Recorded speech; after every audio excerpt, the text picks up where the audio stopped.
que nos llene de su presencia, que tú nos llenes de tu amor, que tú con tu Espíritu Santo nos enseñe, nos sigas instruyendo en esta formación. Padre nuestro que estás en el cielo, santificado sea tu nombre, venga a nosotros tu reino, hágase tu voluntad en la tierra como en el cielo.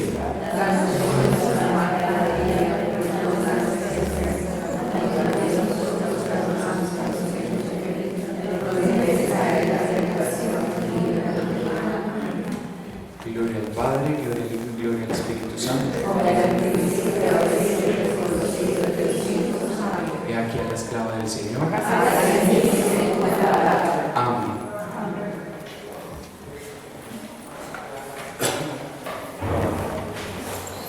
Bueno, entonces quiero que me cuenten cómo les fue el sábado pasado, que me estuvo reemplazando Juan David. Muy bien.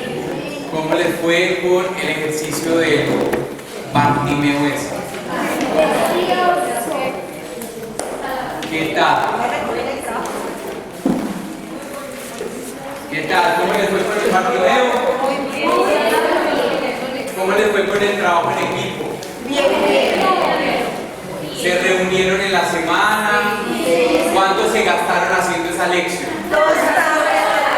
2 tardes, dicen por acá, por allá. 3, 2, con 2 horas, de 2 horas, listo.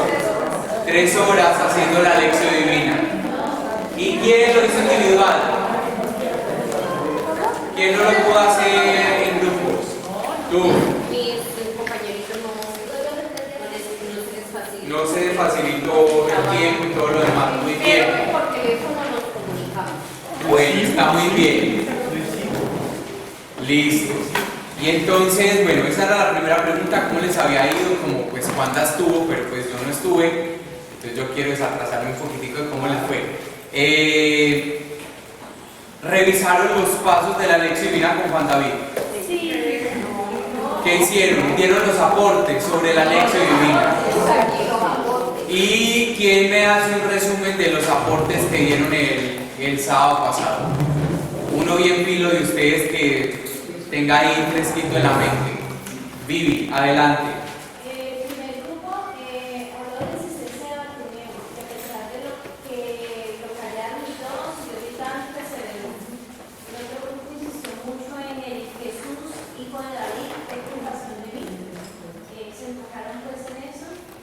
Y el otro grupo dice que nos aceptó como Mesías y Salvador a Jesús. O sea, esos, los grupos que salieron a esconder hablaron de los nombres de todos esos tres. Cada grupo se enfocó En esos 3 elementos. Muy bien. ¿Y cómo estuvieron los compromisos? ¿Cómo lo realizamos? A ver, ¿quién quiere leer su compromiso concreto? ¿Quién lo lee? Otra persona que no haya participado. ¿Tú quieres leer los compromisos? Tú. No traje la hojita, yo lo que iba a decir era que 3 grupos de estudiantes estudiantes, cada vez que yo no que yo había mirado de una manera diferente, una visión diferente. ¿Cuál fue? Yo leo el texto en la Biblia, luego voy y leo todos los pasos que había en el libro de estudio, en el libro de Marcos, lo leí todos bien. Entonces le comentaba yo a Juan David, o sea, ese comentario de que el libro es espectacular porque ahí me dio una cantidad de herramientas, como que un acercamiento, o sea, como que te indican tantas cosas. Entonces, cuando volvemos y leemos acá, que volvemos y leemos el tema, la cita, ya estamos como, tenemos como unas armas, unas herramientas para hacer la lección. Entonces le decimos, Está bien. no se leyó porque pues no. Listo, muy bien. ¿Tú me quieres compartir los compromisos? El último paso de la lección, ¿cómo se llama el último paso de la lección? La contemplación. Oiga, ustedes están muy pilosos. Muy bien. En nuestra comunidad nos comprometemos a enseñar los valores cristianos que promueven en concreto accionar el seguimiento de Jesús desde nuestro ser obedecer, para no marginar a nadie y para no quedarse impávido como simples espectadores más cercanos a nuestra comunidad. Como catequistas no podemos estar vacíos, debemos estar llenos de amor de Dios para poder dar ese amor cuando estamos catequizando. Debemos quitarnos la venda que no nos permite ver con claridad ese vacío y permitirle a Jesús que llene nuestras vidas para poder ser testimonio. En nuestros grupos parroquiales muchas veces somos indiferentes a las necesidades de nuestra comunidad. Por lo tanto, este Evangelio nos lleva a reconocer nuestro egoísmo. Debemos estar en una continua y entrega total de oración a Jesús para que tenga piedad y misericordia, orando y clamando con firmeza como lo hizo el ciego con mucha fe en nuestra vida. Renunciar a lo que no nos impide compartir espacios realmente edificantes de amor con nuestras familias, amistades y comunidad. Muy bien, muchas gracias.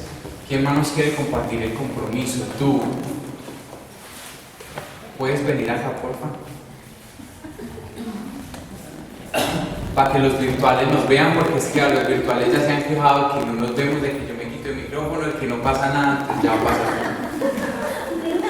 Reconocer a Jesús con nosotros en cada instante de nuestro caminar hacia la misión que estamos comprometidos como bautizados y evangelizados. Papá Dios, hoy me comprometo a ayudar más en la parroquia, a ser bueno por los demás, dejando a un lado mi egoísmo. Es difícil porque a veces no me soporto yo mismo. Ahora debo tolerar a los demás. Señor Jesús, ayúdame a comprender.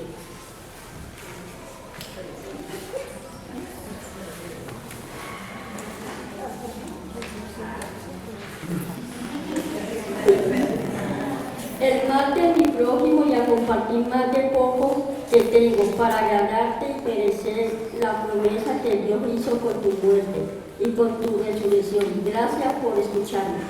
Muy bien. Vení, que es que vos estás como todo abrazado, Len.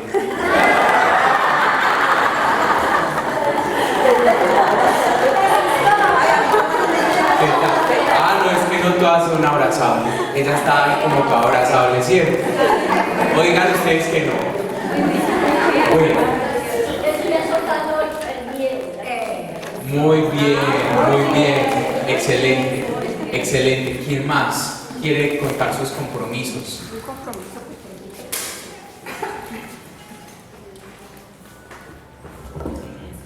Nuestro compromiso es acercar a otros al camino, a los sin luz, a los sin horizonte, a los descreídos, a los visitantes y a todo aquel que vive como si no fuera hijo. Muy bien, bueno. Vamos a hacer una cosa porque me gustan mucho las reflexiones que han hecho, pero les sigue faltando compromiso. ¿Por qué les sigue faltando compromiso? Porque recuerdan que habíamos dicho, estos marcadores cada vez son peores, que habíamos dicho que tenía un día, que tenía un lugar, que tenía una hora, que tenía persona y que tenía frecuencia. Me gusta mucho, escúcheme en esto, los 3 ejercicios o 4 ejercicios, bueno, no me acuerdo, que compartieron los compromisos, me gustan mucho como reflexión. Me gustan mucho como reflexión. Pero tengo que corregirles esto. Y a los demás, si no lo tienen así, si lo tienen como una buena reflexión, me gusta porque eso es lo que les generó la lección. O sea, eso está muy bien. Pero recuerden que el compromiso tiene que tener esto, porque si no se queda como el discurso de político. Y tendremos una gran piscina, y entonces yo haré que haya paz, y entonces les daré trabajo, y entonces nadie sufrirá más hambre. Y entonces todos sí votemos por él y ya luego votamos por él, la misma hambre y todo lo demás. ¿Sí me entienden? Sí. Discursos lindos, bastantes. Compromisos concretos, bueno. Entonces, a eso es a lo que me refiero. ¿Me entienden o no? Sí. La reflexión, ¿qué se llama lo que ustedes 3 me hicieron? Una reflexión teológica que sale de la lección. y está muy buena la reflexión teológica. Pero el compromiso, no hay compromiso todavía. ¿Por qué no hay compromiso? Porque no me están concretando nada de esto. ¿Quién tiene el ejercicio con esto?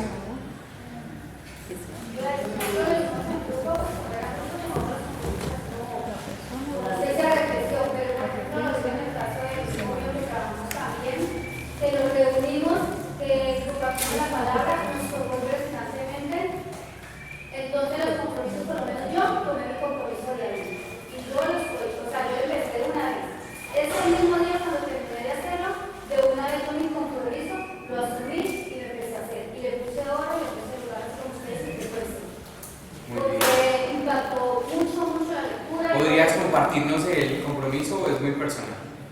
Sí, ese es personal. Listo, está muy bien. Mucho la parte mía, ¿sabes? Para mí fue, mejor dicho, Muy bien. la historia. Muchas gracias.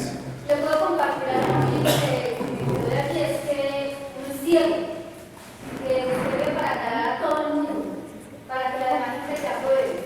Personalmente, yo hice esa renuncia. Yo renuncié porque yo tengo que agradar a Jesús. Si Él conoce mi corazón, entonces yo no tengo por qué estar complaciendo al otro o para que el grupo me vea, para que el otro lo haga. Ese fue mi compromiso y de una lo asumí con una actitud que tenía que hacer y en ese momento tenía que hacer lo que lo hice. Muy bien, muchas gracias. ¿Alguien más que quiera? Nosotros decimos el compromiso, pero si es realmente como muy general, ¿cierto? Sí. El compromiso cuando dice, con tu apoyo, con tu bendito espíritu, nos disponemos para ser instrumentos en la construcción de tu reino en la tierra. Tu misericordia, ten misericordia de nosotros y ten en cuenta todas nuestras debilidades. Entonces, ¿qué estamos hablando? De que vamos a asistir a este estudio colocando todo nuestro esfuerzo, superando digamos, los obstáculos. Eso. Muy bien, muchas gracias. Viviana, ¿tú que querías participar? ¿Tú tienes concreto así el compromiso? Es que yo, por ejemplo, yo considero que cuando estoy pasando por un mal momento, no olvidarme de que existe, por el contrario, te prometo levantarme, insistir, persistir, persistir y jamás desistir. O sea, fueron las 4 clases que nos marcaron a nosotros, o sea, el compromiso sería ese. Pero es que aquí estoy viendo y tomándolo como la persona y la frecuencia y no sé cómo ubicarlo. No me da como la ubicación. ¿A qué persona tienes que buscar cuando tienes problemas? Ajá. ¿Tú allá atrás?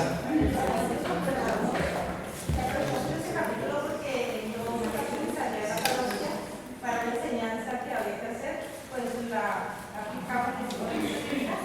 Y además de eso, también al otro día tuvo una reunión en uno de los lugares, también la realizamos muchísimo. Ajá. Entonces hicimos, pues en la práctica, aquí realizándola bien, hicimos con el compromiso, cada uno más o menos, por ejemplo, ayer dijimos, me comprometo a no criticar a mi hermano y en lugar de eso ayudarlo más. O sea, que nos hacíamos hacer preguntas de más de esa lección divina. Primero, ¿quién es su piedra de Jesucristo? ¿No? Como primero cuando Jesús dice segundo, pero ¿qué estoy dispuesto yo a entregar a Jesús? Ya que estoy dispuesto a renunciar, como Bartimeo que renuncia, tira su capa, entonces hace una renunciación a algo. Entonces la perseverancia en este caso es importante además de eso, ¿no? Porque no solo es decir, ok, no voy a criticar a mi hermano, voy a proponerme a eso, sino que además de eso tengo que persistir en eso, tener la constancia en eso. Entonces, pues precisamente el capítulo nos invita a eso. Muy bien. ¿Tú? Bueno, yo hice mi compromiso, pero también esa necesidad de no siempre publicar los todo el tiempo. Entonces mi compromiso muy globalizado, dejar aquello que me obstaculiza el camino al Señor. O sea, es todo. Compromiso que tengo con la iglesia, alzar, que me encanta y tengo una meta muy clara, pero al mismo tiempo como que no sé, no tengo clara qué tengo que hacer. Muy bien. Muy bien, pues ahí va, ¿cierto? Ahí va el compromiso. Yo no sé si esto será compromiso o será simplemente reflexión, pero Escuchemos, porfa. ante la tentación,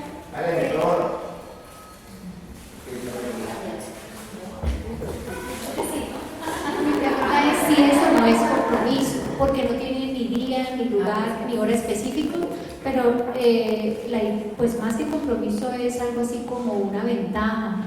Pero ante la tentación, que siempre está, le digo al Señor, dijo, y esa fue pues mi idea, pues yo pienso que fue una iluminación del Señor, decir, Jesús, hijo de David, ten compasión de mí, que vea, porque al ver lo feo que es la tentación, porque quien la origina es así, pues lógico que no la rechaza. Pero entonces no sé si eso es un compromiso. Sí, sí son compromisos, pero miren, están todavía incompletos los compromisos. Yo quiero que los compromisos los hagamos. Yo no sé por qué no escriben esto, lo tienen escrito, porque vamos a hacer muchas lecciones. O sea, este apenas es el módulo 2. ¿Y son cuántos módulos? Son 6 módulos. O sea, nos quedan todavía 4 módulos de lección divina. ¿Qué es lo que yo quiero? Yo quiero que ustedes me hagan el ejercicio muy bien hecho, para que los próximos ejercicios ya no me los hagan con estos errorcitos, sino que me los hagan ya cada vez mejores. Entonces estoy corrigiendo en este momento el compromiso. El compromiso sí tiene que tener esto. Por favor, el compromiso de tener esto, para que no se quede solo en palabras, bellas palabras. ¿Listo? Por favor. ¿Cómo dices? Este trabajo no fue tan sencillo, fue bastante... Claro, así es. Entonces, pero miren que íbamos escalando poco a poco. En el primer nivel, ahora que yo estoy con los de primer módulo, yo los veo y, por ejemplo, el próximo sábado les voy a explicar por primera vez qué es exégesis y qué es hermenéutica. Y entonces cuando yo los veo, y ellos están como tan ansiosos por conocer tantas cosas, pero están limitados porque aún no tienen cierto conocimiento. Y pienso en ustedes, miro todo lo que ustedes han avanzado. Entonces ahí vamos desarrollando y ejercitándonos. Pero digámoslo así, que si yo no tengo esta exigencia en este primer ejercicio, el segundo ejercicio me van a volver a hacer la contemplación igual. ¿Sí me hago entender? Entonces yo entiendo que hay dificultad en este, que hubo dificultad, algún tipo de dificultad en este ejercicio, claro que sí, pero en el segundo tenemos que ir superando las dificultades de este. Entonces a eso es a lo que yo le estoy apuntando. Pero me gusta mucho, yo los veo muy conectados con toda la parte, con todo este curso de la lección divina. Y quiero resaltar el empeño que le están poniendo a esto, aun cuando les cuesta. Por ahí se acercan y me dicen, Santiago, a mí me cuesta mucho. Y entonces yo entiendo que te cuesta, pero si no te cuesta, entonces no vas a llegar. ¿Sí me entiendes? O sea, el atleta, si no corre, no llega a la meta. Pero es que me duelen las piernas, estoy cansado, me siento asfixiado. Sí, pero si no corres, no llegas a la meta. Entonces hay que correr. Y si el entrenador no le dice, no, necesito que me des más, entonces el atleta no va a dar más. ¿Sí me hago entender? Bueno, entonces, eso que usted puso ahí, diga a la persona y recuerden, son los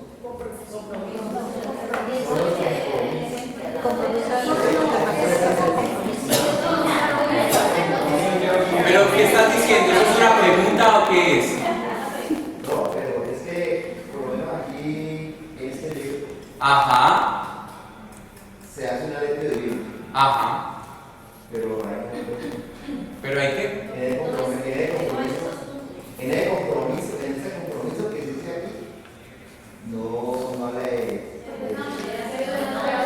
¿Y qué dice ahí de compromiso? Por ejemplo. Por lo menos aquí, bueno, el texto que esto habla de el Señor dijo. Vino Juan el Bautista y comía y bebía, hallaron que tenía un demonio.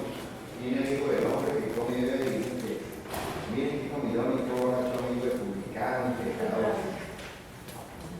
Que vieron que el texto que ya habíamos trabajado acá de Leví fue el que salió el domingo, que ya lo habíamos estudiado. ¿No les parece los que estuvieron en la Eucaristía, perdón, paréntesis, los que estuvieron en la Eucaristía, que era mucho más digerible el texto del domingo después de haber hecho nosotros acá la lección? ¿Cierto que sí? Uno va notando la diferencia, uno ya no se sienta a escuchar la Eucaristía como antes, sino que uno ya la escucha con una riqueza que uno ya trae, que el Señor nos ha ido dando por su gracia. Y eso nos va a pasar a medida que hagamos tantas lecciones. Se van a dar cuenta que cuando escuchen ya esos textos en la Eucaristía y ya nosotros los hayamos trabajado, va a ser mucho más fácil. Cierro paréntesis. Lo que pasa es que ahí eso que estás diciendo, pues vuelvo a tu tema, pero dejémoslo hasta ahí, dan un compromiso genérico, porque no puede ser personal. Ese libro va dirigido a muchas personas. 1, 2, esto que yo les estoy poniendo día, hora, lugar, está siendo aún mucho más estricto y exigente con nosotros mismos. Pero si, lo repito, otra vez vuelvo, si no nos exigimos en la espiritualidad, entonces nos quedamos como estaba Bartimeo, a la orilla del camino, al lado del camino, y no en el camino, ¿cierto? Entonces ahí está la diferencia. 1, el libro va dirigido a mucha gente, o sea que no puede tener cosas concretas, porque cada persona, aunque hagamos la misma lección, tenemos necesidades diferentes. 1. Y 2, porque en definitiva, esta parte de la contemplación los quiero llevar a algo mucho más exigente, para que nosotros, esto no solo nos sirva como el ejercicio de la clase, sino que transforme nuestra vida. ¿Listo? Muy bien. En el punto 2, que ese punto 2 es el texto en el contexto, que tiene que ver con la exégesis, ¿qué datos exegéticos encontramos de Bartimeo? ¿Qué datos exegéticos encontramos de Bartimeo en el punto 2 de la lección? Recuerden que es el punto más largo y es el punto que desarrolla más el libro. ¿Qué datos exegéticos encontramos? Que era el hijo de Timeo. Escuchemos por favor primero ella, que era el hijo de Timeo, ¿y qué? Por eso se decía que en el lenguaje arameo, Bar quiere decir hijo. Era el hijo de Timeo. Muy bien, eso muy bien es un dato exegético, eso no tenemos como saberlo a través de la meditación, sino eso solo se conoce a través de la lectura que tiene que ver con la exégesis, ¿cierto? Allá están levantando la mano. Que estaban solo a 27 kilómetros de Jerusalén. Muy bien, eso también es un dato exegético, excelente, muy buenos aportes. ¿Y Vivi, qué implica que esté a 20 y cuántos? Porque ellos, el Marco decía que estaban saliendo, que solamente estaban a 27 kilómetros de Jerusalén, estaban muy cerca. Muy cerca de Jerusalén. ¿Y qué significa Jerusalén? La cruz, La cruz, la pasión, o sea que estaban muy cerca de qué? De la pasión, de la cruz. Muy bien, muchas gracias. ¿Qué otro dato exegético? Láncese, miren, hoy salieron personas, ¿cómo es tu nombre? Olga. Hoy salió Olga y está trabajándole a eso de hablar en público. Lancémonos. Yo he visto que han empezado algunos que no hablaban casi en estos encuentros a hablar. Yo quiero que nos lancemos acá. Esta es una escuela. Si no nos lanzamos acá, ¿dónde podemos? ¿Listo? Lancémonos.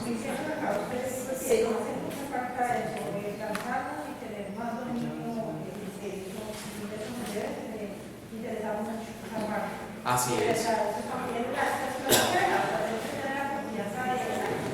Así es. Yo quiero que vayan aflojando lentamente en esa parte. Muy bien. ¿Quién de los que están calladitos y no ha hablado nos quiere decir algún dato exegético? Algo que hayas puesto en el segundo punto. Alguien que no haya hablado. ¿Tú? Allí era el último camino de Jesús, donde Él en los milagros permite que ese milagro sea conocido por todos. Que no permitió, muy bien. Era el último de los milagros que nos habla Marcos. Es el último de los milagros. Eso tiene importancia que sea el último. Sí, porque no le permite. Escuchemos por favor. Él antes se iba y les decía a quien curaba que no dijera nada, que no supieran de él, pero ya Jesús en ese momento sabe que esa es su última camino de la entrada a Jerusalén para la crucifixión y que conozcan y sepan. Y se destapa ya como el Mesías. Muy bien, eso es un dato exegético. ¿Eso cómo lo podríamos saber? ¿A través de una meditación, de una hermenéutica? No, a través de una exégesis. ¿Tú qué tienes? ¿Tú? ¿De exégesis? En ese segundo puntico de la lección. Mientras tanto, mientras vas mirando, podría ser un dato exegético. Dice que se puso a gritar. ¿se puso a? A gritar. Ajá. Ante el momento justo que pasaba Jesús por la tierra. Entonces, pues en el texto que está en el libro de Marcos, muy bien, dice que podría ser una expresión de terror o como una reacción violenta de los demonios cuando se encontraban a Jesús.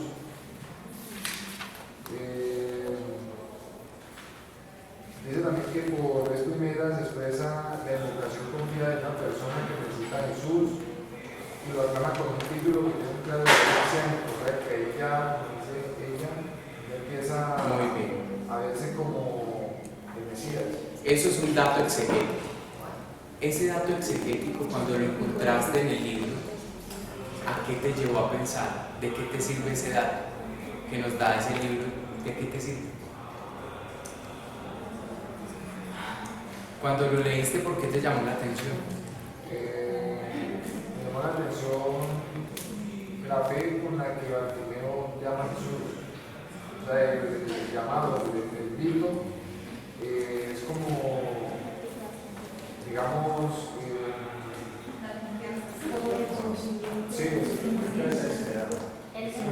como si sería el reconocimiento de Bartimeo hacia Jesús de que él puede salvar. Muy bien, muy bien. ¿Tú ya tienes tu dato exegético? No.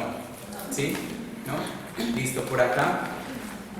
¿Tú me levantaste la mano? ¿Ahorita? ¿No? ¿Seguro? Y por acá me levantaba la mano también. ¿Sí? ¿Cuál? Pues hace 8 días igual hice el aporte sobre la pregunta que hace el ciego, Jesús al ciego, ¿qué quieres que haga por ti? Igualmente me fui antes al Evangelio de Marcos, antes, el capítulo antes, el contexto, eso me ayudó. Y Juan y Santiago pusieron que eso iba a ser la misma, el mismo acercamiento con las ganas de preguntarle a Jesús, esa parte donde le dice que quiere un lugar prestigioso al lado de Jesús cuando esté en la gloria. Estamos escuchando. Pero se basa ya a una parte de gloria terrenal, más Bartimeo se asemeja ya a un acercamiento de Jesús, pero a seguirlo a él en el reino de Dios, más no en lo terrenal, sino en el camino de evangelización del reino de Dios en la tierra. Muy bien. Y que está dispuesto a seguir lo que Juan y Santiago no entendían todavía cuál era ese aporte está muy bueno porque ya vamos para eso, porque estamos en el contexto. Solo en ese contexto nos damos cuenta la Biblia totalmente qué nos quiere decir. Él nos está diciendo algo importante y espero que haya rayado sus Biblias al hacer esta lección. Por ejemplo, eso que él está diciendo, ¿cómo rayaríamos acá la Biblia? Miren esto, miren, no la rayen todavía, yo quiero que miren primero acá, Él dice que antes de llegar a Bartimeo, Santiago y Juan estaban pidiendo huesos, ¿cierto? Y en la pregunta que quieres que haga por qué hicieron, la pregunta se la hacen estos dos, Santiago y Juan. Y resulta que por acá ya nos están hablando del Bartimeo, y el Bartimeo primero estaba sentado o se encontraba o se ubicaba a la orilla, ¿cierto? Miren, puesto sentado a la orilla del camino. Y acá ya, o antes, bueno, hay una pregunta que es sí o parecida, ¿cierto? ¿Uno qué hace acá en la Biblia? Esto tiene que ver con esto, le hace un circulito, porque eso no lo trae tu Biblia. Entonces tú con un color llegas y tachas, subrayas, o le hacen un círculo cuando están pidiendo los puestos, cuando hacen la pregunta, y haces un círculo cuando hacen la pregunta acá abajo el Bartimeo y también está sentado o puesto a la orilla del camino. Y miren que acá que estás haciendo una conexión, que cuando tú abras la palabra de Dios y tengas que explicar esto en tu grupo, en tu movimiento, en el retiro espiritual, en tu parroquia o en tu grupo de oración, o cuando vayas a hacer tu oración personal y vayas a leer este texto, cuando tú lo abras en tu Biblia, tú encuentres esto. Cuando tú veas esto, con esto solo, no hay que escribir nada, con esto solo, tú te vas a acordar que cuando hiciste esta lección divina, tú encontraste una unión entre los puestos que pedía Santiago y Juan y los puestos que el Bartimeo pedía. Y entonces ahí tú vas a tener varias claves de lectura. ¿Por qué? Porque si el Santiago y el Juan pedían puestos para la comodidad, el Bartimeo solo pedía seguirlo. Mientras que el Bartimeo estaba al lado del camino sentado, estos pedían trono. Los dos hacen una pregunta similar, pero las preguntas tienen intenciones muy distintas. La pregunta del Bartimeo tiene la intención de seguir. La pregunta de estos ni siquiera es de seguir, es ¿qué cargo nos vas a dar? Entonces miren los contrastes. Por eso yo espero que hayan subrayado en sus Biblias, bueno, no estoy hablando exactamente de esto, pero que se hayan hecho el ejercicio de rayarlos en sus Biblias. Porque en la medida en que tenemos estos ejercicios de la lección rayados, vamos a poder detectar muchas cosas. Yo a veces soy muy cansón con algunas cosas y con esto de la raya de la Biblia lo seguiré siendo. Por ejemplo, mi Biblia, a mí yo les dije que esto me lo enseñó una monjita.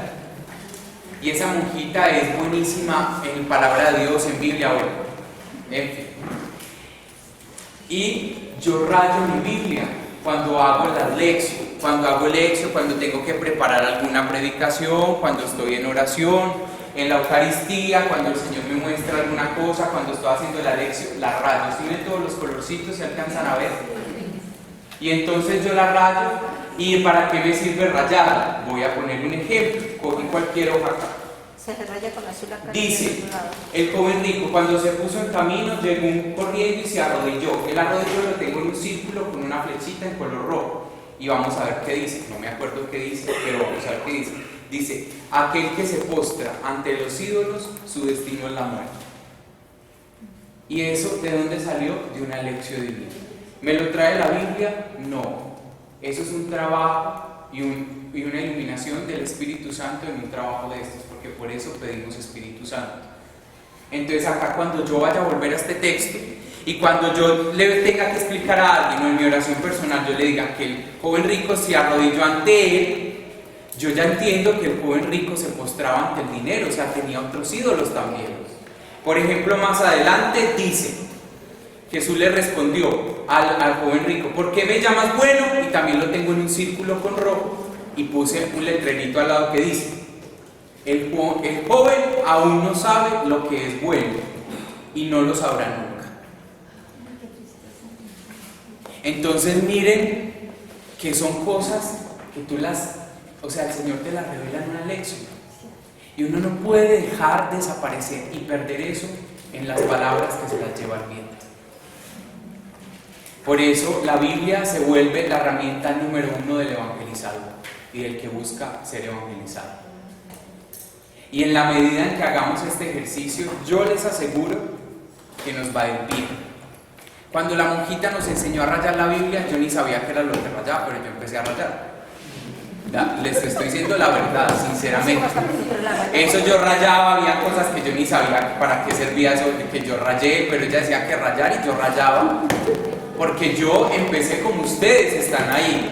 Hay gente que me dice, Santiago, es que yo no entiendo. Y yo no sé cómo hago para explicarles que yo no nací así entendido, que yo estuve ahí como ustedes y me decían un montón de cosas y yo entendía la mitad del curso. Pero que luego fui entendiendo todo con una claridad tan grandototota.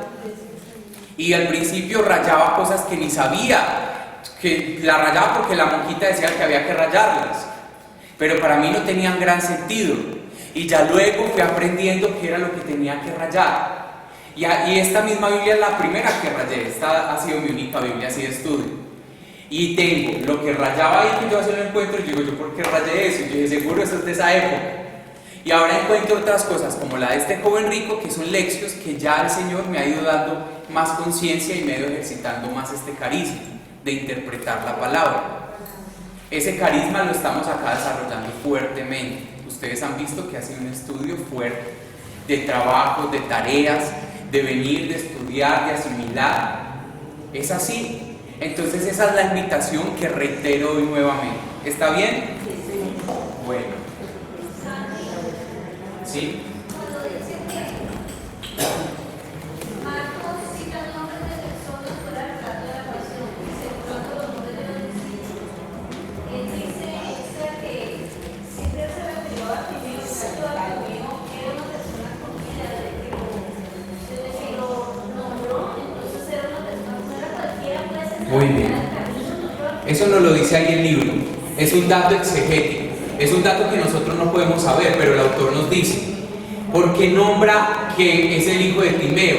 Si solo él dice que es el hijo de los de Zebedeo, que son los de los 12, pero el Bartimeo no pertenece a los 12, pero Jesús hace un énfasis en su origen del nombre. ¿Por qué? Porque esta persona, dice el autor del libro, porque obviamente yo también hice la lección, el autor del libro nos está diciendo que el Bartimeo tuvo que ser muy reconocido en la época de Jesús y tuvo que ser un discípulo de Jesús. Eso es un dato histórico y exegético. ¿Y yo qué haría? Por ejemplo, yo pondría Bartimeo en un circulito de mi Biblia y pondría eso en mi Biblia, porque es un dato que mi pie de página tal vez no lo trae, pero que yo puedo hacerle el pie de página con mis lapiceros. ¿Sí me hago entender? Entonces ese otro dato es exegético. ¿Y tú, la última participación, tú? Yo quería hacer un aporte de lo del llamado, que aquí habla de que cuando el llamado viene por parte nuestra, como lo dijo Bartimeo, Jesús lo atiende inmediatamente. Que no siempre es muchas veces por las actitudes de que Jesús nos llama a todos, pero cuando el llamado es nuestro, de parte nuestra, y lo hacemos de corazón, entonces Jesús inmediatamente presta atención. Muy bien. Aunque eso ya no es del punto 2, sino que ese es el punto 3. Esa ya es tu meditación, pero está muy buena la meditación, ¿listo? Esa es ya la meditación. Muy bien, quedo muy satisfecho como vamos con todo este trabajo de lección divina. Me alegra muchísimo que vayamos hasta este punto. Ustedes tal vez no se dan cuenta, pero yo me estoy dando cuenta. Están avanzando, verdaderamente están avanzando. ¿Tú? Nosotros al leer el texto bíblico pudimos sacar como unas características de Bartimeo antes y después. Muy bien, qué bueno ese ejercicio.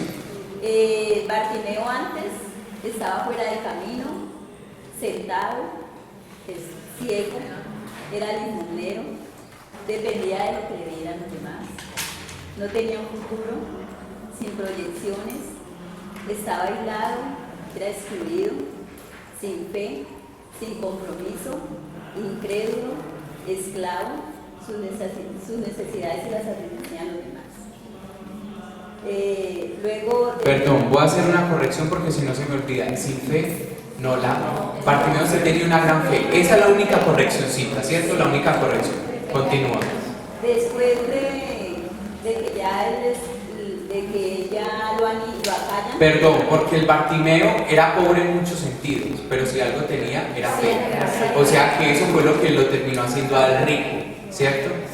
Listo. Viene del papá seguramente como discípulo. ¿Cómo dices? Viene del papá, si fue un discípulo de Jesús antes. El papá. El papá. La parte de la fe viene de los padres. Ajá. Ah, sí, ya entiendo. Ya te entiendo. Ajá. Es una hipótesis, puede ser. Continúa. Después de ya haberse encontrado con el Señor, es libre, encuentra el camino, ve, asumió seguir, o sea, se convirtió en un discípulo, es independiente, es comprometido y es un hombre de comunidad. Muy bien. Está muy bueno ese ejercicio. ¿Qué te motivó a hacer ese ejercicio? ¿Qué los motivó a hacer ese ejercicio? Pues nosotros nos sentamos las dos a trabajar en la parroquia y nos reunimos. Muy bien, ese ejercicio está muy bueno. No lo habíamos puesto, no habíamos propuesto ese ejercicio, pero está muy bien. Al momento de ustedes, por ejemplo, dar una enseñanza en la parroquia, ustedes podrían hacer eso, una configuración. Voy a hablar de algo que esto no es, pero dejémoslo hasta ahí, listo. Voy a hablar de algo que no es propiamente este módulo, pero que esto me da pie para decirlo, y es cuando yo tengo que preparar a partir de la Biblia un tema, yo puedo prepararlo de esa manera. Después de hacer toda una lección divina, yo puedo irles, yo sé, si a mí me invitan a un grupo de 20 personas, esos son los 20 Bartimeos. ¿Yo qué les voy a decir a esos Bartimeos? ¿Cómo tú puedes ser antes de conocer a Jesús y cómo puedes ser después de conocer a Jesús? Y darle las características. Y entonces la gente puede decir, uy, sí, yo tengo la característica de Bartimeo, que no ha conocido a Jesús, o yo tengo las características de aquel que se ha conocido a Jesús. Y el foco de esa enseñanza lo podemos trazar desde la fe, que la fe es la riqueza más grande de una persona, porque finalmente es la que nos saca de estar a la orilla del camino a estar dentro del camino.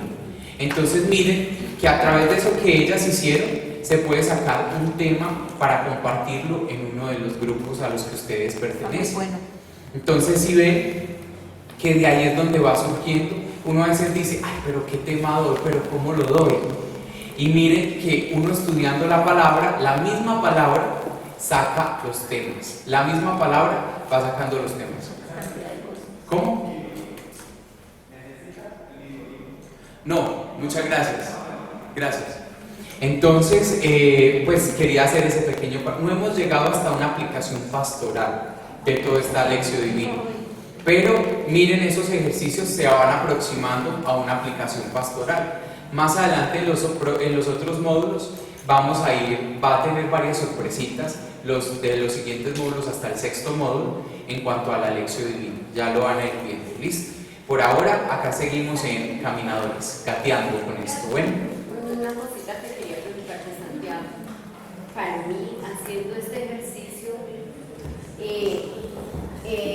me parece que es muy importante que nosotros tengamos cierto dominio en saber a qué género literario pertenece cada libro de la Biblia para poder irnos ubicando en cada escalita de la lección.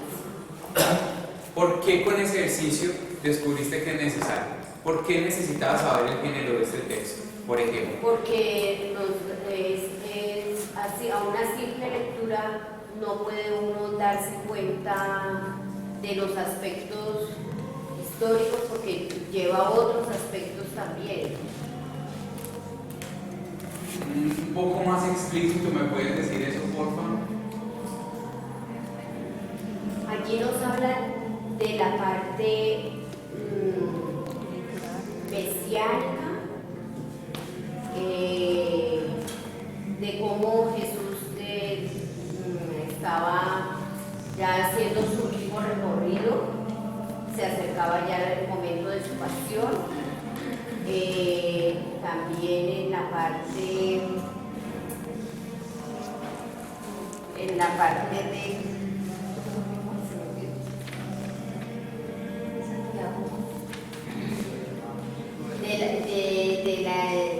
de cuando él llama, que dice: Jesús, hijo de David, ten compasión de mí. Hay un gran significado en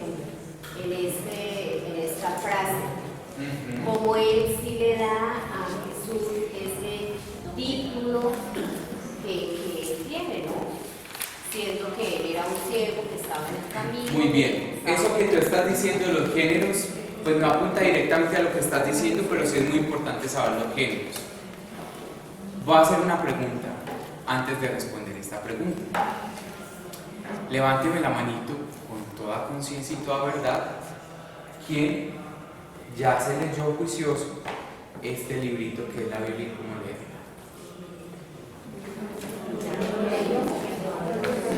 El que ya se leyó este libro que es ay, perdí la página. el que ya se leyó este libro que es la Biblia y cómo leerla, se dará cuenta que en las páginas de las 53 a las 57 habla sobre los géneros literarios y explica cuál es cada género, trae un ejemplo de cada género y por qué es importante conocer los géneros a la hora de interpretar la palabra. Listo. Desde ahí podemos despejar esta duda. Pero yo también ya les había dicho que los evangelios, casi todos, pues todos prácticamente, son del género narrativo. Son géneros narrativos, no son géneros históricos o todo lo demás. Bueno, entonces ahí ya respondo a la pregunta y me da pie para que entendamos dónde podemos profundizar. Una preguntita, es que igual que el compañero, a mí también me llamó la atención esta exégesis que hace el libro, muy bonita sobre el grito Bartimeo, ¿no? Y la pregunta es si tiene que ver con aquella respuesta del Señor cuando dice, les aseguro que si se callan estos gritarían las piedras. Muy bien, ven. Y esto, yo no sé, el Espíritu Santo a mí me encanta como es el Espíritu Santo. Porque esto mismo pasó con módulo 2 esta mañana. Y me dio pie para hablar de esto. Igualito, sucedió idéntico, la misma situación. Ella nos está, voy a ponerme esto acá. Ella nos está hablando sobre qué tiene que ver el grito del Bartimeo. Perdón, pues que llega del Bartimeo, lo que pasa es que yo soy confianzudo con todos estos muchachos bíblicos.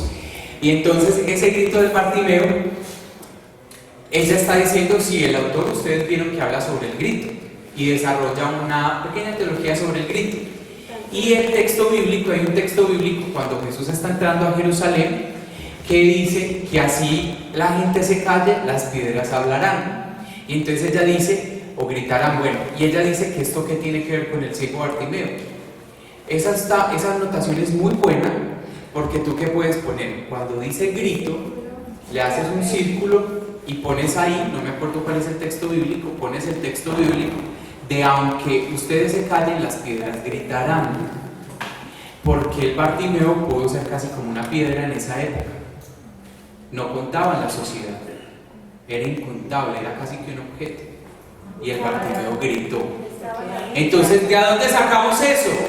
Eso se llama, lo que estaba escribiendo acá el Espíritu Santo me echó una mano, eso se llama el acercamiento canónico. Ese es el acercamiento canónico, que es el del que ya entré a este tema, la interpretación en la Biblia. Yo ya les he hablado del método histórico crítico y les he hablado del método el método histórico crítico, ya se los he hablado. ¿Y cuál otro método? Yo les saqué una clase a explicar algo de lo que había acá. ¿Qué les expliqué de lo que había acá? El método histórico crítico y la narrativa, y el método narrativo literario, ¿cierto? Porque por allá me dijeron sincrónico. Recordemos que lo sincrónico y lo diacrónico son componentes que están dentro de los métodos, más no son métodos. Recordemos que el histórico crítico es diacrónico, que cuenta el tiempo, la historia, y el literario narrativo son sincrónicos, que no tienen tiempo, listo. O sea, que no cuentan la historia ni lo que sucede atrás, sino que con los verbos, los personajes, la trama sacan todo. ¿Sí nos acordamos o no? Sí. No podemos dejar olvidar esto, por favor. ¿Listo? Así es. Y entonces hoy voy a seguir profundizando en este texto y vamos a hablar sobre el acercamiento desde la tradición, el punto 1, que es el canónico. ¿En qué parte está eso? Saquen sus documentos o su librito. ¿En qué parte está? Se supone ya lo tendríamos que haber leído. ¿En qué parte está?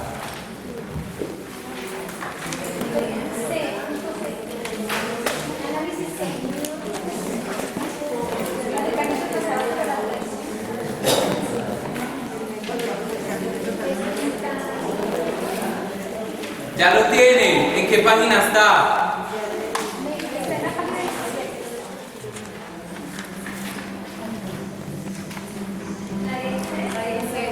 La 16 en las copias y en el libro está en la página 53, los que tienen el libro, y en las copias en la página 17 otros. ¿Ya lo encontraron? Dice acercamiento canónico. ¿Lo encontramos? ¿Sí o no? ¿Tienen documento en mano? Sí, señor. No los veo muy convencidos. Página 17.1. En los documentos, página 17.1. Ajá, ya lo encontraron por allá atrás, ¿sí o no? No lo trajeron. Pau, pau.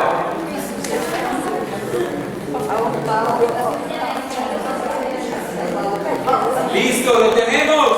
Sí. Bueno, el acercamiento canónico es de la siguiente manera. Ya terminamos con lo de Bartimeo y esto me dio pie para hablar de esto porque ustedes saben que estoy dosificando el documento, lo estoy explicando por pedazos en cada clase. Miren pues, atención acá. Dice, acercamiento desde la tradición. ¿Qué es la tradición? La tradición es lo siguiente. Desde la época de Jesús hasta el 2016, el día de hoy, se han venido desarrollando. Saben que lo primero fue a través de la tradición oral. Un muchachito le contó a otro, otro a otro, otro a otro, hasta que otro dijo, no aguanto más, no sé si me voy a contar de todo esto, voy a escribir. ¿Se acuerdan? Sí. Tradición. Oral. Tradición. Oral. Después de la tradición oral empezaron a escribir textos. Y entonces los empezaron a escribir. Y entonces ya luego cada texto que escribían lo ayudaban a escribir San Ireneo, digamos que Juan 23, Juan Pablo II, Joseph Ratzinger, Benedicto XVI, en fin. Y hasta el día de hoy todos esos documentos se han ido conservando. ¿De qué? De lo que se va descubriendo de la fe durante la historia. A eso se le llama la tradición. Miren que tradición suena algo de hace muchos años. La tradición es lo que se ha enseñado, lo que se ha descubierto de la fe desde la época de Jesús hasta este 2016. En toda esta línea de tiempo han venido existiendo descubrimientos. Esos descubrimientos tienen unos documentos que explican la fe y las cuestiones de la fe. A eso se le llama la tradición. Y dentro de esa tradición está lo canónico. ¿Qué es canónico? Canónico son los textos que están dentro del canon. Recordemos que la Biblia viene de una palabra que es biblios, que significa biblioteca. Eso lo vimos en módulo 1. Y esa biblioteca contiene varios libros. Contiene el libro de Lucas, de Isaías, de Levítico, de Marcos, de Mateo y muchos más, ¿cierto? Dentro de esa biblioteca, ¿por qué metieron estos libros y dejaron unos por fuera? Porque no estaban dentro del canon. Eso se llama el canon bíblico, los libros que hay en la Biblia, en esta biblioteca. Resulta que en esa biblioteca, por ejemplo acá en Lucas, hay un texto bíblico, pero por allá en Levítico hay otro texto bíblico. Y resulta que lo que me hablan en Lucas, en Levítico me le hacen una referencia. ¿Qué es el acercamiento canónico? Es que la palabra se explica en sí misma. ¿Cómo así? El acercamiento canónico no necesita del método histórico crítico, no necesita que nos hablen qué pasaba en esa época, cuál era la historia, por qué comían cerdo, por qué se vestían así. No, al acercamiento canónico no le interesa eso. Tampoco le interesa un método que sea de literario, de narración. ¿Cuántos verbos hay? ¿Cuáles son los personajes? Nada de eso le interesa al método canónico. Al método canónico le interesa explicar un texto bíblico con otro texto bíblico. Entonces acá dice, el Espíritu Santo está sobre mí, me ha enviado para dar libertad. Dice en Lucas Jesús, cuando abre el rollo de Isaías. Pues entonces eso ¿dónde está? En Isaías. Y entonces yo me vengo para Isaías, Isaías me explica esto. La misma palabra se explica por sí sola. Ese es el acercamiento canónico. ¿Nos queda medianamente claro? Sí, señor. Muy bien, los veo medio dudosos. Hasta acá llegó esta clase. Pero yo quería que tuvieran lo que sea esta base. El próximo sábado les voy a continuar hablando sobre el acercamiento canónico. ¿Listo? Así que no se me preocupen por eso. Santiago, ¿puede hacer referencia a lo que estudiábamos en el libro que siempre nos arrojaba otro? Así es, muy bien.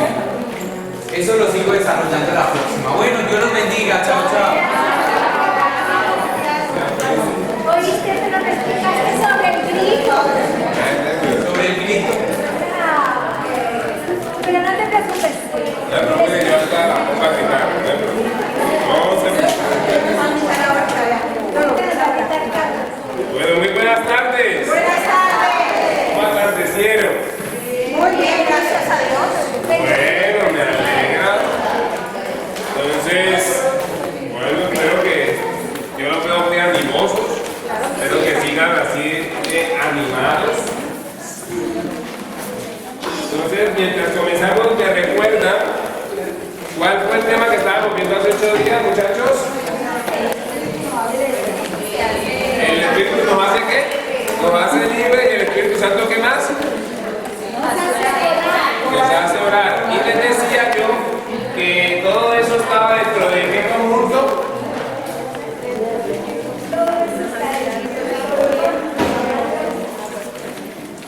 ¿Está dentro de qué conjunto, niños y niñas?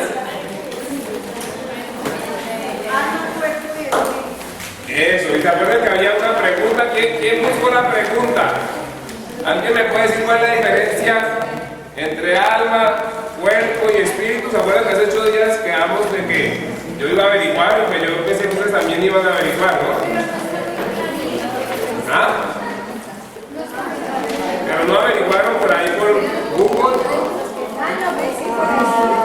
O no averiguaron en la Biblia o con un...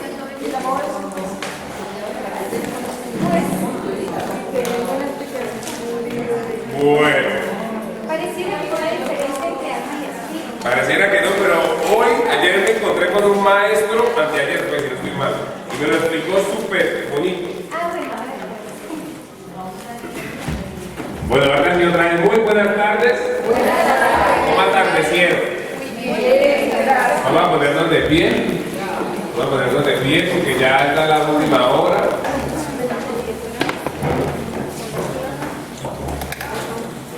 Y bueno, vamos a orar. Vamos a orar. También vamos a hacer ejercicio, pero también vamos a... Aquí está la oración que les comenté que hacía yo para que no me cascara. Bueno.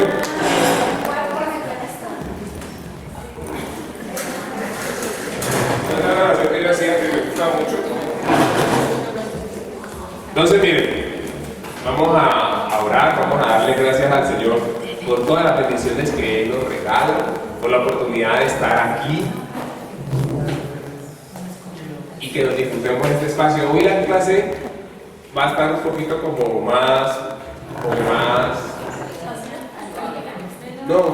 más contenido. Los otros temas han sido como muy catequéticos. Esto ya empieza a meterle más carnecita, ¿listo? Le vamos a pedirle al Espíritu Santo que nos aclare toda la carne que va a dar de nuevo, ¿no? ¿Ya los presionamos o no? No. Vamos a presionar en el nombre del Padre, del Hijo y del Espíritu Santo. Amén. Vamos a hacer esta oración, vamos a hacerla despacio, vamos a decir todos: Espíritu Santo, tú que me aclaras todo, iluminas todos los caminos para llevar a esa idea, tú que me das el don divino de perdonar y olvidar el mal que me hace, y que en todos los instantes de mi vida estás conmigo, y en este corto diálogo quiero separarme de ti, por mayor que sea la ilusión material. Deseo estar contigo y todos mis seres queridos en la gloria perpetua. Gracias por tu misericordia para conmigo y los míos. Gracias, Dios mío. Amén. Bueno, amado Dios, vamos a ir a decirle al Señor que nos continúe bendiciendo. Vamos a pedirle al Espíritu Santo que ore en nosotros y que nos llene de amor. Gloria al Padre, al Hijo y al Espíritu Santo. En el nombre del Padre, del Hijo y del Espíritu Santo. Listo, entonces vamos a ponernos cómodos. Entonces acá vamos a hacer los aeróbicos, pero no se depende de ustedes, ¿no? Pero cuando yo vea a uno dormido, esa mañana me toca hacer muchos aeróbicos. Bueno, entonces miren, vamos a salirnos de aquí y vamos a irnos al material, pero antes de entrar en materia, yo les voy a... Miren, hace 8 días, ¿se acuerdan que nosotros teníamos la velocidad de la luz? Hace 8 días, ¿se acuerdan? Pero esperen que no puedo hablar así porque... Porque no se oye nada. Sí, porque la gente allá está filmando, ¿sí o no? Hola, ¿cómo están? Entonces, miren, hace 8 días aparecía el texto: el Espíritu. No, pero voy a resolver la pregunta que quedó hace 8 días. No me acuerdo si fue usted. ¿Sí? ¿Cómo es su nombre? ¿Ah? Por profecía de tal día viene esta respuesta, miren. Entonces, estaba esta, aparecía el texto.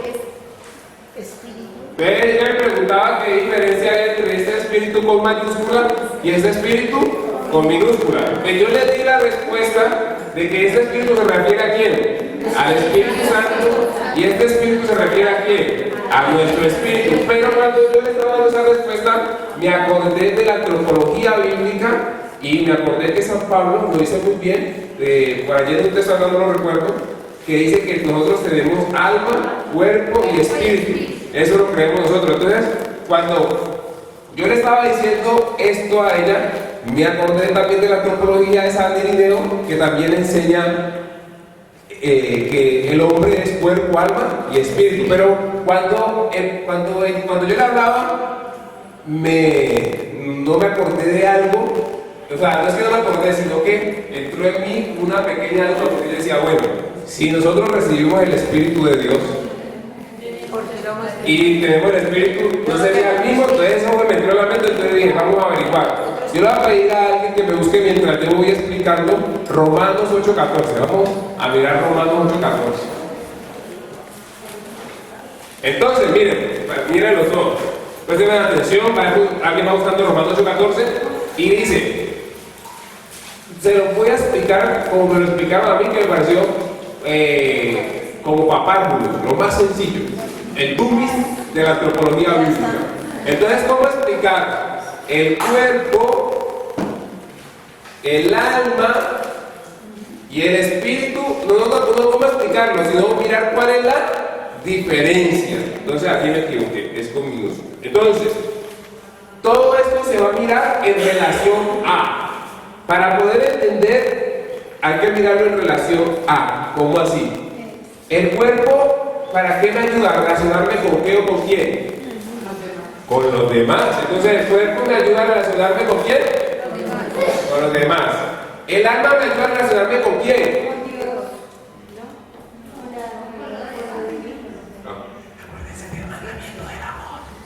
Eso se lo explica hace 8 días. Conmigo mismo. El alma me ayuda a relacionarme conmigo mismo. Y el espíritu nos ayuda a relacionarnos con quién? Con Dios. Exactamente. Entonces, aquí está la diferencia. Pero el texto que yo les dije que me buscara, Romanos, ¿qué? 8:14. Préstame un momentico, yo miro una cosa a ver si está. Entonces,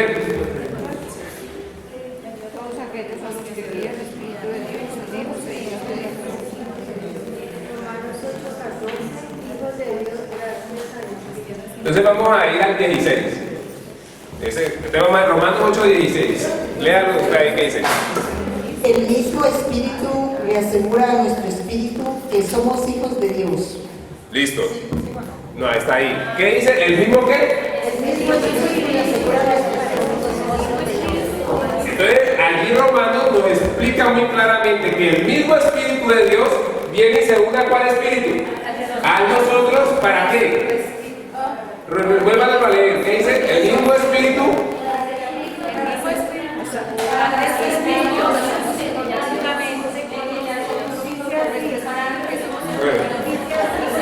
Muchas voces. Romanos 8:14 hasta el 16. Vamos a escuchar, del 14 al 16. Pues todos aquellos a los que guía el Espíritu de Dios, esos son hijos de Dios. Ustedes no recibieron un espíritu de esclavos para volver al temor, sino que recibieron un espíritu de hijos adoptivos, el que nos enseña este grito, Abba, o sea, papito. El mismo espíritu le asegura a nuestro espíritu que somos hijos de Dios. Sí, el mismo Espíritu Santo nos asegura a nuestro espíritu que somos hijos de Dios. Entonces ahí marca la diferencia. ¿Por qué? Porque es el espíritu que está en relación con el espíritu.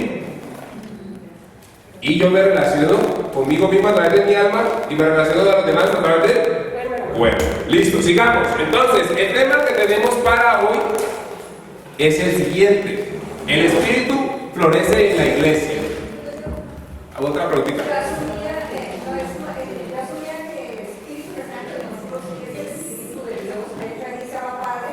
Y se dice que O sea que yo asumía que el Espíritu Santo, el espíritu que yo tengo es la parte de Dios que hay dentro de él, la genética que Dios me dejó a mí como hija de él. Es que mira, el cuerpo, aquí está el alma y aquí está el espíritu. Claro, cuando tú te bautizas, el espíritu viene, pero lo que hace que ese espíritu esté en comunión contigo es tu propio espíritu. Entonces se une tu espíritu con el espíritu de Dios. Y por eso oramos en el espíritu. Por eso es que nosotros somos templo de Dios. Por eso somos templos. O sea, el espíritu que tú tienes, que te ha dado el Señor, es lo que hace que tú tengas relación con Él. ¿Ya? Es como la red Wi-Fi, pues cuando uno busca, ¿Cómo? cuando hay en casa, pues un ejemplo similar, Sí, sí. que si tienes red Wi-Fi, ¿quién es el principal? La antena principal que buscas es el Espíritu Santo. Y el Espíritu, o sea, la red que hay en casa local, ese es el que, pues que el que... Para tomar el ejemplo de ella, vamos, sería como decir, sí, ya, es como decir, para que pueda haber una conexión, tiene que haber, digámoslo así, un programa. Y ese programa es nuestro espíritu. ¿Para qué? Para que el programa mayor pueda entrar. O sea, el espíritu se une a nuestro espíritu y se hace uno. Y por eso nos habita. De todas maneras, sí, otra pregunta. Pero ¿cómo digamos que estamos comiendo la carne de Cristo que nos transforma en su carne? Además de nuestro espíritu, ¿verdad? Sí. Gracias. Podríamos decir, o sea, cuando comulgamos que recibimos al Señor sacramentalmente, pues entonces, ¿qué hemos dicho? Que el espíritu que nos habita está en relación ¿con quién? Con Dios. ¿Y quién es Jesús? Entonces, nuestro espíritu también se comunica con el Hijo a través de los sacramentos. ¿Capito? Bueno, ahí hay otra cosa, pero sigamos porque el tiempo... Sí, esperen que vamos a tener los técnicos. Dice, el espíritu florece ¿en dónde? En la iglesia. Por eso les preguntaba yo hace 8 días, ¿cuál era el tema? ¿Cuál fue el tema de hace 8 días? Bueno, el Espíritu Santo nos hace libres y nos hace orar. Muy bien, miren, muchachas y muchachos, el Espíritu Santo nos hace libres y nos hace orar. Yo les decía hace 8 días que esas dos iban acompañadas de las 3 que habíamos visto hace 15 días. ¿Y cuáles fueron las otras 3? Dios envió a nuestros corazones el Espíritu de su Hijo. Sí, pero eso nos da algo, eso nos da la vida ¿en dónde? Eso nos da la vida del Espíritu, y la vida del Espíritu nos da 3 regalos. ¿Cuáles son? Nuevo nacimiento, filiación divina y navegación espiritual. El 5 de noviembre hay examen y no me están estudiando. Y yo les decía que además de esos 3 venían los 2 que ustedes acaban de decir: el Espíritu nos hace libres y nos hace orar. Yo no sé si ustedes recuerdan, pero algo pudimos haberlo tocado. ¿Y qué es? Que ya vamos a entrar a algo muy interesante, que es que cuando empieza todo ese proceso con el Espíritu me va a lanzar hacia la vida eclesial. Y por eso decíamos y hablamos un tema que era las 2 manos del Padre, y hablábamos de la cristología y hablábamos de la neumatología. Y ahora vamos a ver cómo la cristología, que es el tratado de quién, de Cristo, y la neumatología, que es el tratado de quién, el Espíritu, se va a relacionar con el tratado de la iglesia, que es la eclesiología. Eso es lo que vamos a ver hoy. Y vamos a ver cómo, les voy a hacer un resumen por si me muero antes de terminar el curso. La eclesiología, aparece la revelación progresiva. Jesús se hace carne, se encarna, y ahí nos dice que va a aparecer unas posturas que nos van a hablar de una eclesiología. La primera postura es la tradicional, la segunda postura es la rupturística, la tercera postura es la integradora. Todo eso se va a resumir en el tema que vimos, las 2 manos del Padre.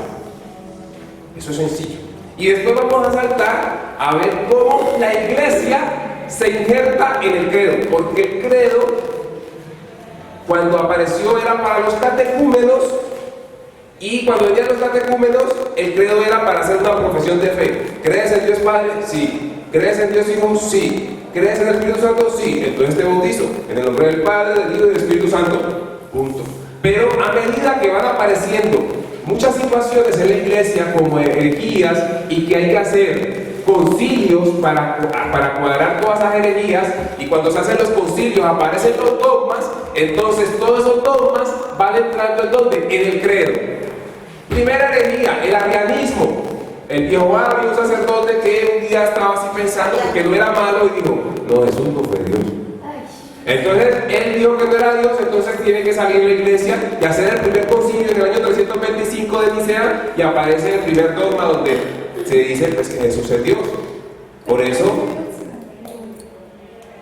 y ya bueno, ya después más adelante, ya entonces dice, bueno, sí, Jesús es Dios, bien. Pero otros tipos por ahí, no, pero el Espíritu Santo no es Dios, eso es un angelito. Entonces tiene que aparecer en el año 381 el concilio de Constantinopla para decir que el Espíritu Santo es Dios. Por eso ustedes verán que aparece el primer credo de Nicea, pero cuando aparece el segundo concilio, entonces ya no se va a llamar solamente credo de Nicea, sino el credo de Niceno-Constantinopolitano. ¿Por qué? Porque a medida que van apareciendo los concilios, en el credo se va metiendo los dogmas. Eso es lo que vamos a ver hoy. ¿Y qué vamos a decir? Que decimos, creo en el Espíritu Santo y en la Santa Iglesia, pero cuando decimos en la Santa Iglesia es porque creemos que el Espíritu Santo está hablando ¿en dónde? En ella. Y no que la Iglesia sea otra parte de la Santísima Trinidad. ¿Listo? Arranquemos. Entonces si me muero, entonces ya ustedes están listos, ¿no? Ya el tipo me explicó todo. Entonces, a reflexionar sobre la vida cristiana como vida del Espíritu, nos vamos a tirar acá. ¿A la vida qué? Eclesial. Y vamos a profundizar entre la relación entre la iglesia y el Espíritu. Pero tenemos que partir para ello, preguntarnos antes cuál es la relación entre quién, entre Jesús y la iglesia, y cómo fue el paso histórico de Jesús en la vida, porque Jesús pasó en un tiempo preciso, históricamente como hombre, por la historia. Por eso vamos a ver el paso de Jesús histórico a la iglesia. ¿Cómo se dio ese paso? Entonces va a decir, es una cuestión teológicamente disputada entre los autores. Claro, nos va a decir, van a aparecer muchas posturas, porque hay muchos autores que un día dijeron, no porque fueran malos, sino pensándosele, no, pero yo creo que la iglesia de Jesús solamente, bueno, yo les preguntaría, aparece esta pregunta, ¿quién fundó la iglesia? ¿Jesús o el Espíritu Santo? Ah, bueno, por acá, ambos. Pero muchos dijeron no, Jesús. Pero otros dijeron no, el Espíritu Santo. Lo vamos a ver. Entonces, de allí aparecen tres posturas para resolver este problema de saber quién había fundado la iglesia. Mirar la eclesiogénesis, el inicio de la iglesia. Y aparecen las tres posturas que les decía, la tradicional, la rupturista y la integradora. Aquí, ¿qué van a decir? Que la iglesia fundada por quién? Por Jesús. Aquí no decir que no es Jesús, sino que el Espíritu Santo, y aquí van a integrar las dos. Lo que nos decía la hermana, ambos. Sencillo, es sencilla la aclaración. Si usted le pregunta a alguien quién fundó la iglesia, ¿usted qué va a responder? Jesucristo y el Espíritu Santo. Pero usted puede chicanear más, usted dice, no, que la iglesia es una obra trinitaria, porque la pensó el Padre, envió al Hijo, el Hijo empezó a predicar el reino de Dios y prometió el Espíritu Santo. Y prometió el Espíritu Santo y llega con el Espíritu y la iglesia florece. La voluntad del Padre, la acción del Hijo y la expresión del Espíritu Santo. Ya, sencillo.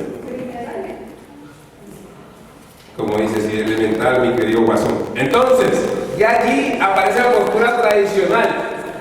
Esta postura es una prolongación de quién? De la encarnación de Jesús en la historia. Entonces dice, la iglesia, o sea, ¿la iglesia cuál? Es la iglesia del verbo encarnado que está en una continuidad histórica sin rupturas. Entonces, ¿qué va a decir esta?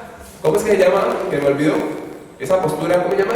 Tradicional. La tradicional. En la postura tradicional va a decir que Jesús nunca tuvo una ruptura, que Jesús siempre estuvo allí. Y sí, pero sí hubo una ruptura en todo el proyecto. ¿En qué momento aparece esa ruptura muchas veces? Con la muerte. Con la muerte, claro. Acuérdense que se nos habla muchas veces por ahí, hay autores que hablan del fracaso. Porque, ¡boom! ¿Se acuerdan de Lucas 24? Van los discípulos así, ¿cómo se llaman los discípulos de Lucas 24? Los de Maús. ¿Van contentos, sí o no? No, van tristes. Y van diciendo, no, yo pensé que este man iba a pagar este negocio. No, ya llevan tantos días y no pasa nada. Y ¡pum! ¿Y qué dice que Jesús se hizo él? En contradizo. Entonces sí hubo una ruptura.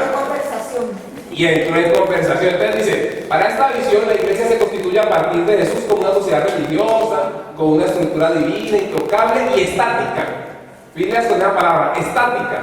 En esta eclesiogénesis, en este inicio de la iglesia, el Espíritu no aparece como factor determinante, sino como un encargado más. Bueno, vaya cuadre eso allá. Como uno más. Entonces no. Entonces aquí ya empezamos a hablar de... Dice, la misma historia de la iglesia muestra que solo progresivamente la comunidad cristiana va tomando conciencia de su misión y empieza a formular todos los temas, la apertura a los gentiles, lo que estaban hablando, el canon de las escrituras, los ministerios, todo. Empieza todo. Pero quizás la objeción más seria de esta postura, ¿cuál es? Es que en ella el misterio de la Pascua, es decir, de la muerte, la ruptura y la resurrección y efusión del Espíritu, no desempeña ningún rol en la iglesia. Y ustedes cuando vean Trinidad, ustedes van a descubrir que cuando Jesús muere, pero resucita y se le aparece a sus discípulos, ellos van a decir, uy, ¿qué pasó aquí? Y ellos van a decir, entonces, ¿quién es este Señor? Es Dios. O sea, la muerte, pero la resurrección es lo que lo hace a ellos a qué? Pensar quién es Jesús. Entonces, no podemos dejar de lado todo este acontecimiento. Y sobre todo, que cuando Jesús aparece, llega y reciban el Espíritu Santo, ¿no? Sí. Ah, bueno, muy bien. Entonces, no desempeñan ningún rol. Mire, en esta concepción teológica, la doctrina del Espíritu Santo queda desplazada. ¿Cómo se llama la doctrina del Espíritu Santo que me olvidó? Neumatología. Muy bien. A la vida de otro y hace olvidar una especulación trinitaria. Sin embargo, en esta postura tradicional hay un elemento que es válido y que no lo podemos quitar. ¿Cuál es? La iglesia no se puede comprender si se desvincula y se desconecta de quién, de Jesús histórico. ¿Qué quiere decir? Que bueno, que la postura se acercó un poquito, pero no hemos terminado, apenas estamos empezando. Entonces vamos a aplaudir, si me están escuchando, tres tomas. Y vamos a hacer un ejercicio, la mano de arriba. Y vamos a ir al lado a tocar al hermano que está sacando dormido, tóquenle las orejas, que me está sacando dormida una por aquí. Muy bien, ya se despertó, ya se despertó. Sigamos. Ahora sigamos con la segunda postura. ¿Cómo se llama la segunda postura? Rupturista. ¿Qué pasa en esa postura? Esta es política. Dice, esta postura desvincula la iglesia del Jesús histórico. Hay total discontinuidad entre Jesús y la iglesia. Esta postura racionalista y liberal desemboca en fideísmo y va en contra de la tradición constante de la iglesia, que ha visto siempre una estrecha conexión entre quién, entre Jesús y la iglesia, y Cristo y la iglesia no se puede separar, pero tampoco se puede confundir. No puede decir que Cristo es la iglesia, Cristo es la cabeza de la iglesia. Entonces hemos pasado, porque ya casi nos vamos. Entonces, sin embargo, como todo error, también va a haber un atisbo. O sea, va a decir, uy, bueno, que aquí no cuadra esto, pero esto sí cuadra. ¿Qué es lo que nos va a cuadrar? Se esconde una intuición de fondo de que hay que recoger que la iglesia no es comprensible sin el misterio pascual de la muerte y resurrección de Jesús y de la fusión del Espíritu. Entonces, en la rupturista, ¿qué pasó? Llegaron estos tipos y dijeron, no, pues ya Jesús se fue. Entonces ya llegó la era del Espíritu. Y no, mentira. Ellos trabajan en conjunto. ¿Y cuál es la última postura? La dialéctica o integradora, donde van a integrar las dos. donde se va a afirmar que Jesús de Nazaret y la iglesia había una continuidad. Entonces dice, hay continuidad y hay ruptura. Recuerde, ¿cómo se llama esta postura que habla de continuidad? Tradicional. ¿Y cómo se llama esta postura que habla de ruptura? Rupturista. Rupturista. Entonces, esta postura defendida por los teólogos católicos mantiene una relación que procesual ¿entre quién? Entre Jesús y La iglesia. procesual, ¿es un proceso? No hay que afanarse, suavemente. No te quedes dormido. Entonces, por una parte, la iglesia está ligada. Por una parte, la iglesia está ligada al grupo histórico que Jesús constituyó como discípulos, pero al mismo tiempo sufre la ruptura. Igual vemos que vimos la muerte de Jesús. Y cuando muere Jesús, ¿qué pasa? Los discípulos dejan de polvero porque los van a matar. ¿O ustedes se acuerdan? ¿O quién se quedó ahí con Jesús cuando lo prendieron? Todos salieron corriendo. La resurrección de Jesús, la convocación de los discípulos en la Pascua y el don del Espíritu. Recuerden que ya el Señor, cuando empezamos a escuchar los relatos de la aparición de Jesús a los discípulos, y ya Jesús los convoca, y ya cuando los convoca, Jesús, ¿qué pasa? Asciende, y cuando asciende, unidad con el Padre envía al Espíritu Santo. Y decíamos que el don que recibimos es el Espíritu, y el don nos trae otros dones, ¿no? Y aquí está esta imagen muy bonita, miren. ¿Cómo están estas manos? Abiertas, claro, ya resucitado. Y aquí vemos con una llamita, ¿no? Los símbolos. Y aquí vemos otro símbolo. El Espíritu Santo que viene a auxiliar su iglesia. Entonces, desde esta mirada, la fundación de la iglesia tiene un carácter como dinámico. ¿Se acuerdan que por allá decía estático? Acá tenemos un carácter ¿qué? Dinámico. Y procesual. Va caminando, no está quieta. Porque ¿quiénes están ahorita trabajando en la iglesia? El Espíritu Santo. ¿Quién más? Nosotros. La iglesia no ha quedado quieta. Hoy ustedes y yo somos los que mostramos a ese quién, ese cuerpo. Somos los que mostramos con nuestra vida a quién, a Dios. Por eso mucha gente dice, esa señora que está acá dormida ya muestra el Espíritu de Dios que está acá dormida.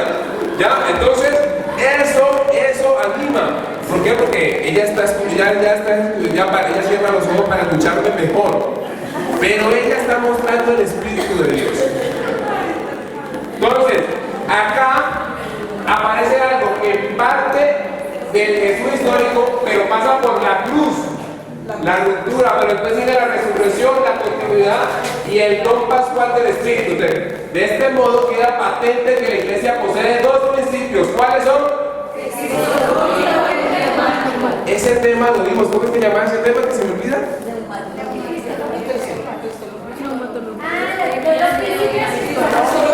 Sí, pero ese tema lo vimos. ¿Cómo llamaba ese tema?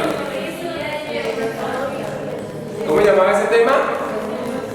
¿Las dos manos de quién? Del Padre. Muy bien.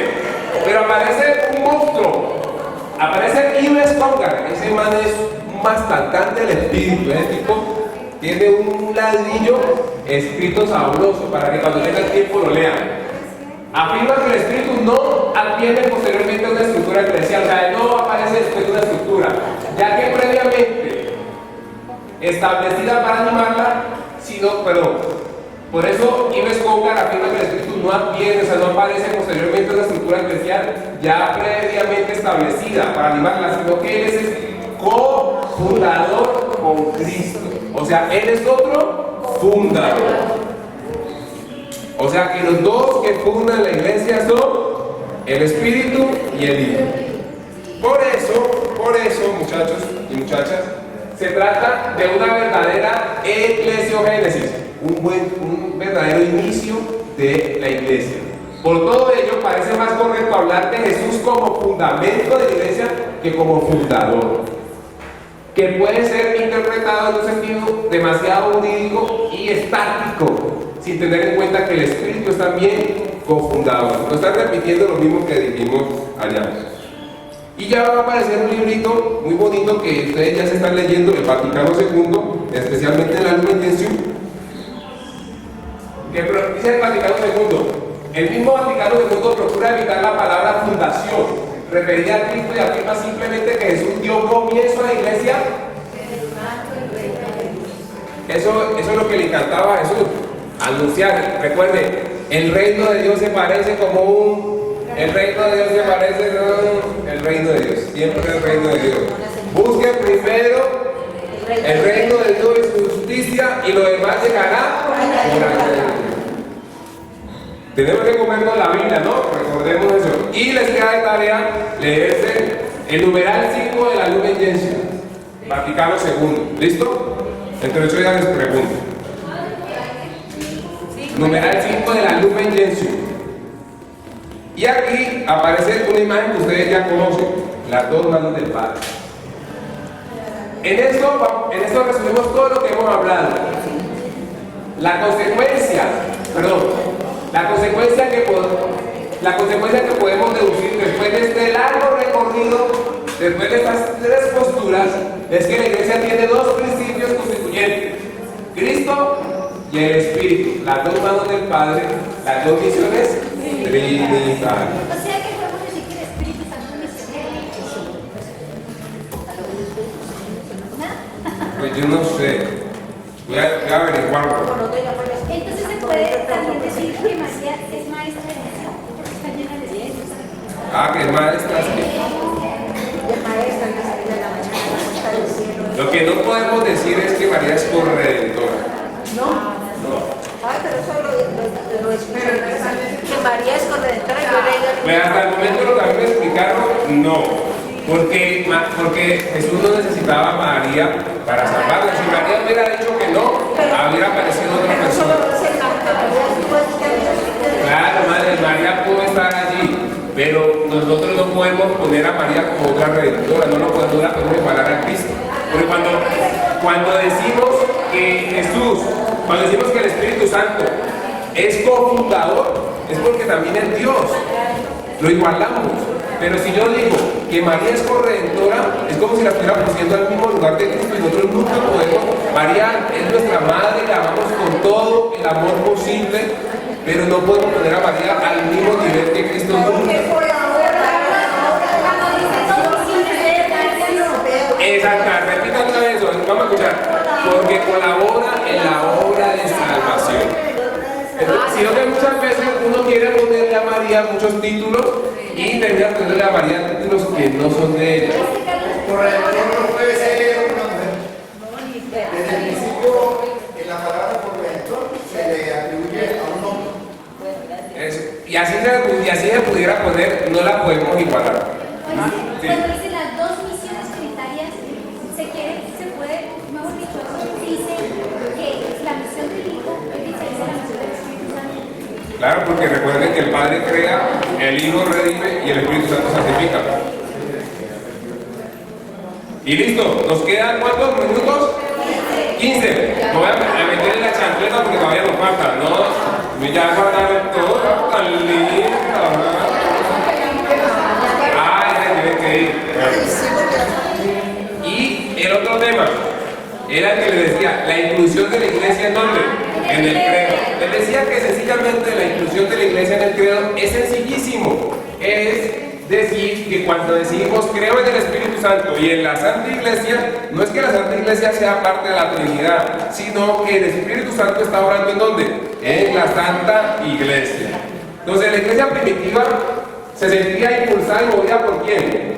Por el Espíritu, la cual le confería la alegría, la fuerza. Recuerden que cuando los discípulos están con miedo, pero reciben en Pentecostés, ¿a quién?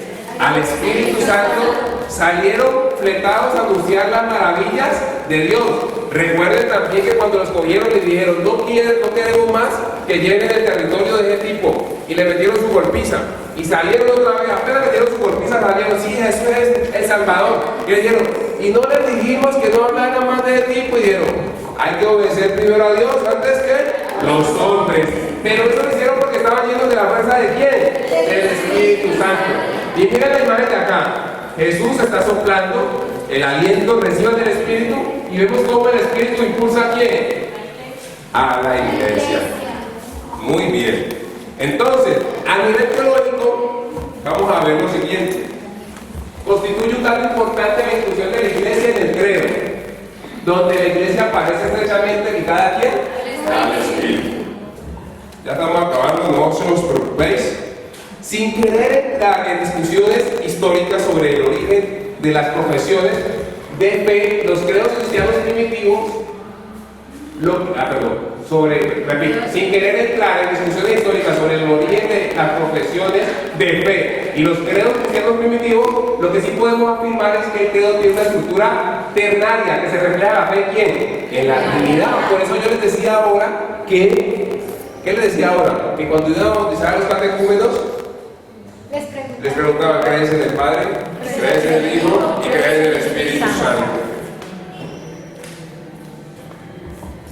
Y de aquí, muchachos y muchachas, yo les hago una pregunta. ¿El credo es una oración? Es una oración.